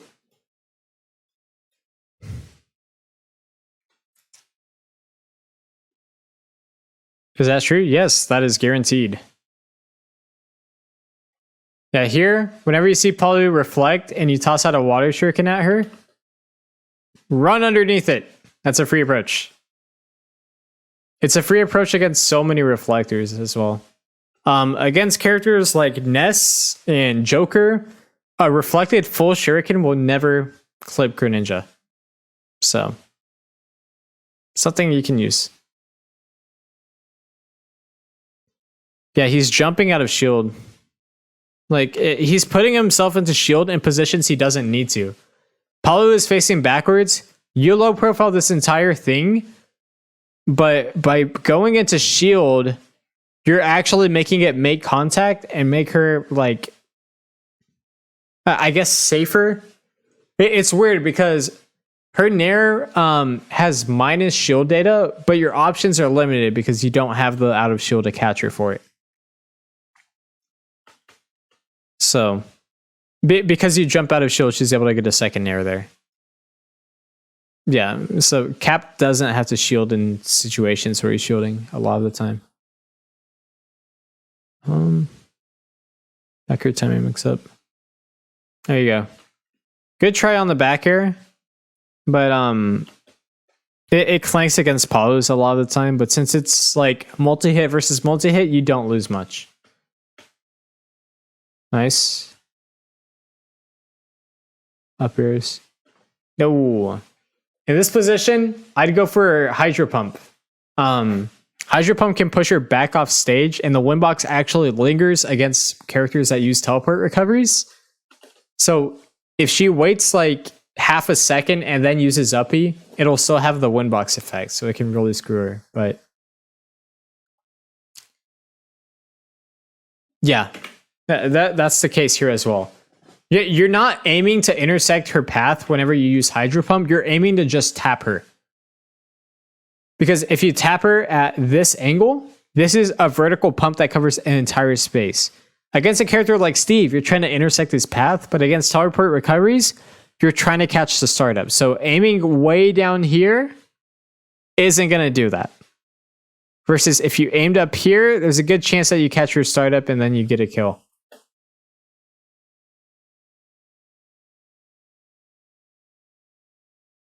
Yeah.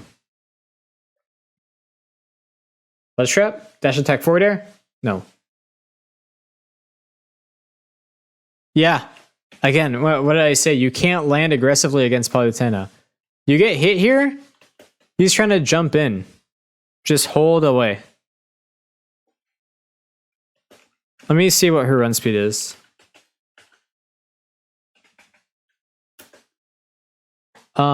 Yeah, she's got good run speed, but still, I'd hold away. Or even fast all air dodge here is really, really good. Because she's already committing to the jump here. And in order to reach you, you can fast all straight through. The only thing that I'd be wary of is her up smash reading fast all air dodge, but that's a hard read on her part because it covers nothing else. If you're scared of this up air, fast all air dodge through, but I just land away or go to ledge. Yeah.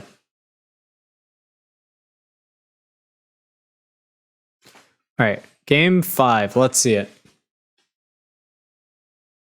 Back air. Back air into Nair tech chase. I like that. Yeah, he's shielding in positions he doesn't need to. Like, if you're behind Palu, you don't have to shield. Did I skip forward a bit? I think I might have. Yeah, if you're behind Palu, I know that was like a very, very awkward backer to connect. But still, I see it a lot coming out of Cap. Like, that backer completely whiffs versus you. You're good.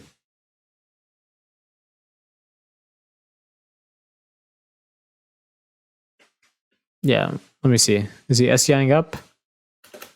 No SDI. SDI away into forward air. You got to SDI up.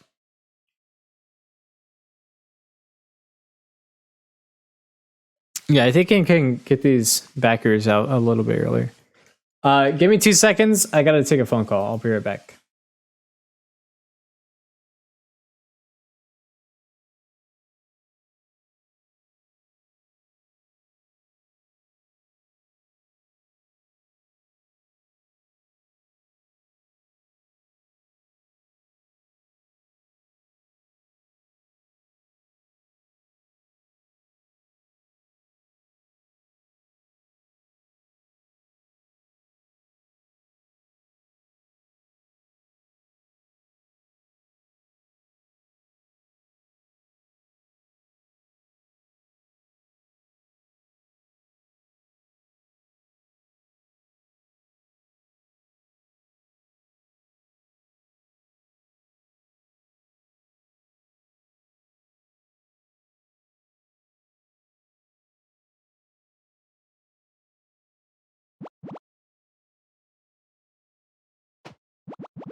All right, I'm back. Sorry about that. All right, back here. Let's see. Yeah, what I was saying is, he could get these backers out a little bit earlier. Like, he's reacting to the teleport cancel, but you see how he like jumps up and then waits to come back down with the backer. If you short hop into the backer, it's a lot quicker, and you'll catch Palu as she ends up there. Gren has the highest short hop, so it covers that platform easy. Good attempt on the backer, but the spacing was a little bit off. You see?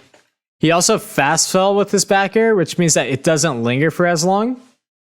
And that costed him the hit. Oh, nice. But callous. Okay, that works. Good try. Look, he aimed pump to hit the beginning of her up B, so good attempt, good attempt.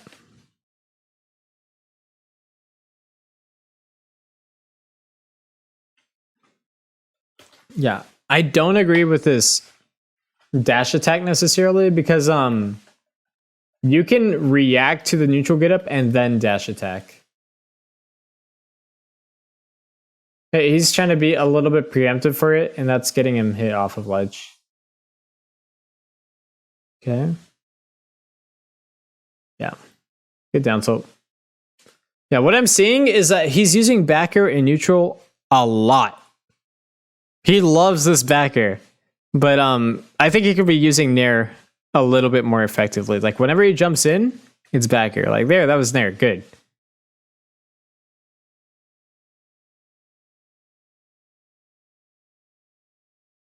Nice.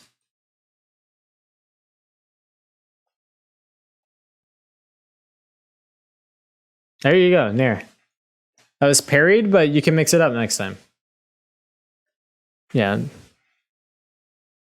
Undershot with the dash attack. He was trying to read that. Didn't quite get the jump on the landing option. Good air dodge. Tech? No. Wait for it.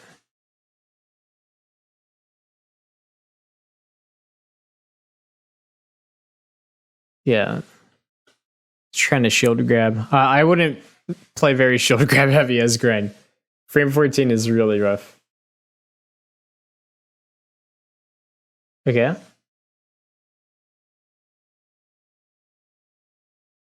There you go. Hit that startup. There you go. Look at that. Beautiful. That was kind of on the pause part for going too deep. But guess what? The Hydro Pump put him into that position. Got him.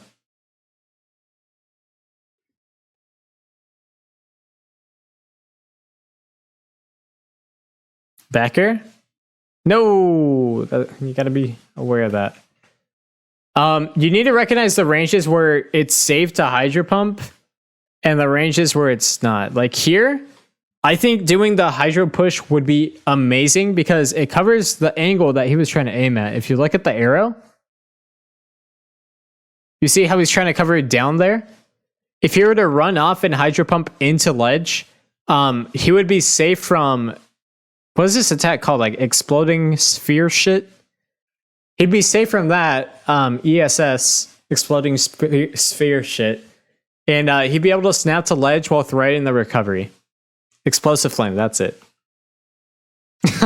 Explosive sphere shit sounds a little bit better. All right. Good try to catch the DI in. Here, he gets a safe down tilt, but he tries jumping in. I just wait out the out of shield option. Jumping in with nair is a very preemptive option versus if you wait for the out of shield.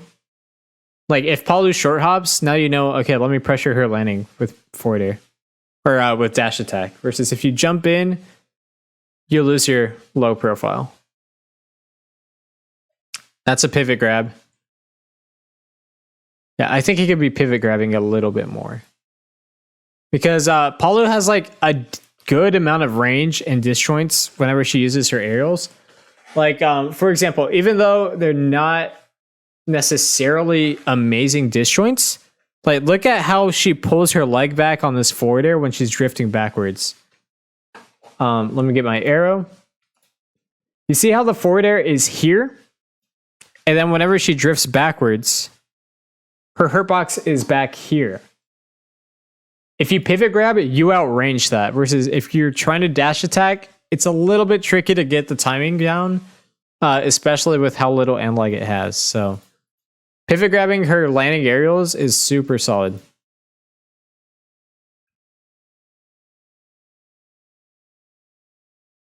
Like there.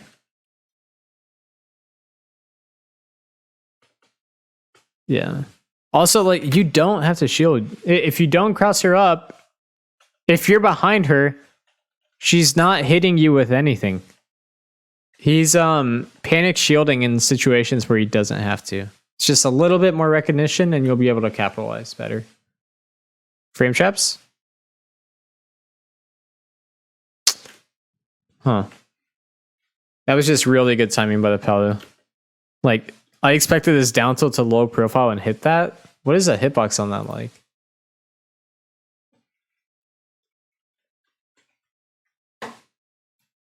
Palutena aerials. Forward air -5. Yeah, that's a good hitbox. Like, look at that. Jeez, and her hitbox is only the size of that? That's crazy. But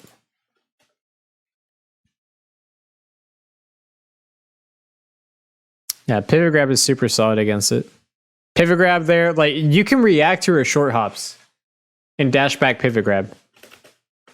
Like holding the mid range and waiting for her commitment option.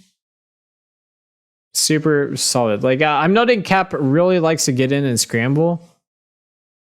Okay, that was good with punishing, but he could be holding the mid range a little bit better. He seems to be a little bit aggro, but he doesn't necessarily recognize situations where he can capitalize off of his aggression.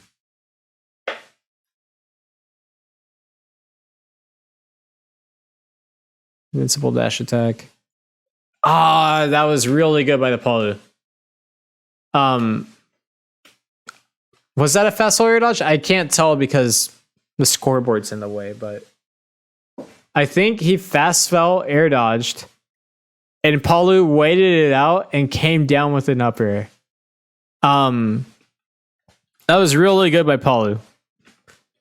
What I would do though is I feel like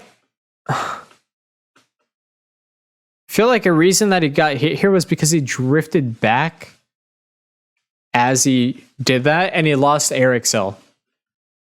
Versus if he kept moving forwards in a straight line, he'd be able to follow this path and end up further away from Palu's up air. But because he went for the S, he kind of like lingered at the apex of this parabola, that y equals mx plus b.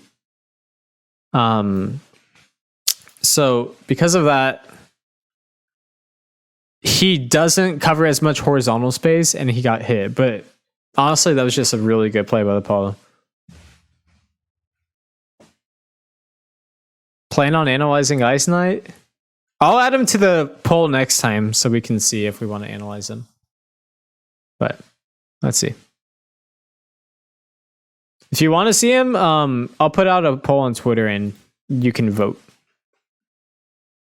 But I've analyzed so many of his VODs and he's super clean. Punish that in lag. Here, I love using Hydro Pump here because if they jump off the platform at all, they get scooped way off stage. You don't have Twitter? Good, bro. Don't get it. Yeah, that forward air is fine. But since Palu loves jumping and she's floaty and she's at a high percent, one Hydro Pump, boom, she's off stage and she has to land. And super awkward for her. Oh, nice. Good. Oh, that was beautiful, actually. What he did was he caught her end lag on stage because the Palu didn't snap ledge. Recognizes that Palu has very little end lag after her uppy. So instead of going for a dash attack, he goes for a dash grab and then gets down throw into back air on DIN. That was beautiful. Great job, bro.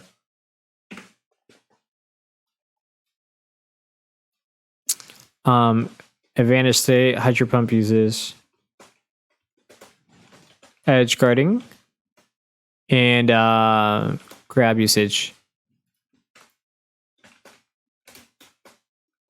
Scoops Palu, recognizes little end lag on up B. Scoops Palu, recognizes the little end lag on up B, grabs shield, down throw, back air on DIN. That was great. Good way to end it.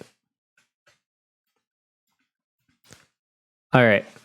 So, in summary, what I'm noticing is that Capsize really likes using back air and neutral, and I think he can benefit from using Nair a little bit more. And while back air does do a ton for Greninja, there are ways for him to optimize it. Like, he could be using it from cross up a little bit more or considering his drift whenever he's spacing it. Because a lot of the time he's sliding into the opponent and getting into a position where he ends up getting punished. But also, I think he needs to recognize positions where he won't get punished. That can be whenever you're behind Palutena, or whenever you're spaced against Steve and you hold the ground. And also recognize what to do whenever it's your turn. By dashing back, you're spending 14 frames in that animation. So if you're not expecting them to like chase you out of shield, which they don't really have access to because of the shield drop frames, you're able to just hold your ground against them super well. Something that you'll see Leia do a decent bit is nair into up tilt against the shield. Let me see. Nair up tilt usage. I'll find it. Here it is. So here's an example of what Leia will do. Instead of dashing back against shield, right? He'll go for nair, and he knows that he low profiles almost everything. So he'll toss out an up tilt, and that'll intersect the opponent in the air. If you do that, you can really start to open up the opponent. Versus dashing back, you're kind of just resetting neutral a lot of the time. If the opponent isn't doing something laggy like an up smash, dash back isn't going to be getting you too much. So learn positions where you're able to hold your ground and don't have to force the opponent into choosing a specific option and playing around it by shielding. So that's what I would call. After that, just be a little bit more passive out of disadvantage. I noticed that Cap really likes landing on top of the opponent with down airs, with counters, with shadow sneaks, with back air especially. Greninja has super good air drift, and a lot of characters can't chase you. Palutena, unfortunately, is one of the characters that can a lot of the time. What's her airspeed? Hold up. Oh, I was like, why is Palu's airspeed 83rd? Okay, it's still not like amazing, but yeah, just recognize that you can drift away from your opponent a lot better than they can chase you a lot of the time. You have top 10 airspeed, so you gotta abuse it. And yeah, other than that, just a bunch of Steve stuff. Break the crafting table. Make sure that you know your counterplay to minecart is not to jump straight up, but to jump back slightly. And recognize positions where he uses minecart at ledge, because that is a free ass counter for a kill at 50 when he has gold. What else is there? Break the crafting table. Break the crafting table. And also learn how to use hydro pump while snapping to ledge. If you use hydro pump and go to stage, it's not necessarily bad, but it could be better by reducing the end lag and holding your position to confirm for a ledge guard. So that's that. I also have a clip of Leia versus Steve somewhere. Let me find it. Leia versus Steve.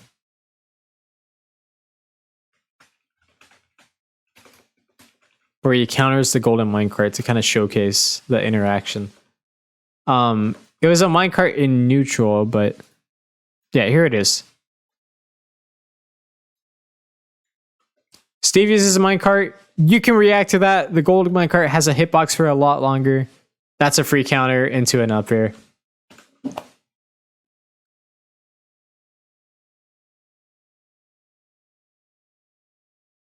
Yeah, it's doable. Yeah, you just have to make sure that you know what you're doing. RX, thank you for the subscription, bro. I appreciate it. But yeah, honestly, I didn't expect to spend 2 hours on that one VOD. Hold up. How long was the VOD? 20 minutes and I spent 2 hours on it? Jeez. What is that? Like 6 times as much as the length of it? Oh yeah. I'll send this VOD to Cap. I didn't see him in chat, so I'm not sure if he was able to watch it, but I could give him some feedback. So I'm curious to know, for those of you guys that voted for Capsize compared to YOC or Some or Haisho, whose name I still can't pronounce, what were some things that you guys noticed about Cap that made you want to see him compared to these other Greninja players? I'm curious. Because, like, I'm going to be honest, this is the second set I've ever watched of his. I wish I had the time to watch some of these more sets, but I think I just go a little bit too in detail with my 4-hour analysis of, like, a 2-minute set, so. What are some things that you guys notice about Capsize, or things that make you say, that's a cool Greninja, I want to watch him? If anyone has any, like, shoot him some compliments. I'll give him a compliment right now. I love the way that he uses back air into advantage state, and it's not just a flowchart of back air, tech chase with dash attack. He's really able to call out those jumps on DIN with Nair and get so many crazy chases against the opponent. And whenever he does get that back air, he really gets the ball rolling, like, immediately. But that's what I noticed. Back air usage in neutral. I agree. I think that's probably his favorite move. But there are situations where you want to use Nair instead of back air, and I think he could have done that a little bit more, especially against Palu, who has, like, a massive disjoint. Back air isn't going to be beating her Nair, but your Nair is. So she's got this disjoint in front of her. Your back air doesn't go through that, but your Nair from above, that'll beat her. If you get one of these frames. See? Where her head is exposed. And it can also beat it. But that's what I noticed.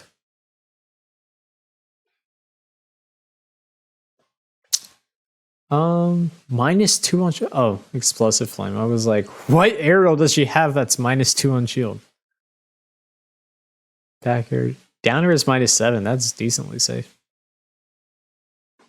Hydro Pump usage against Palu. I see. I really like that last scoop. I think he could use Hydro Pump at advantage against floaty characters. It is insane, and I will preach about that all day long. And also off stage, if you aim the Hydro Pump to catch Palu's startup rather than her flight path, you really, really throw her off with how long the hitbox of Pump lingers for. So yeah. But with all of that said, I think that's going to be a stream. I'm dressed up because I'm going to go out with a buddy tonight, go for some drinks. Wanted to knock this out before the stream. Who are we raiding though? We could raid Leia, I guess. Do we want to raid Leia? Who else is there? Leia, let's raid Leia and say hello. He's playing Tears of the Kingdom right now. Let's do it. You guys like Tears of the Kingdom, right? He just got a Spirit Blessing or Light of Darkness, whatever it's called. I don't remember. _462. All right. With all that said, I'm going to send you guys over to him. Thank you all for sticking around and making it a good stream. Hope you all have a great rest of your nights. Take it easy, and I will see you all later. Adios. I probably should have hit enter actually, so that way. Now I gotta wait 5 seconds before dipping. But that said, see you all around. Bye bye.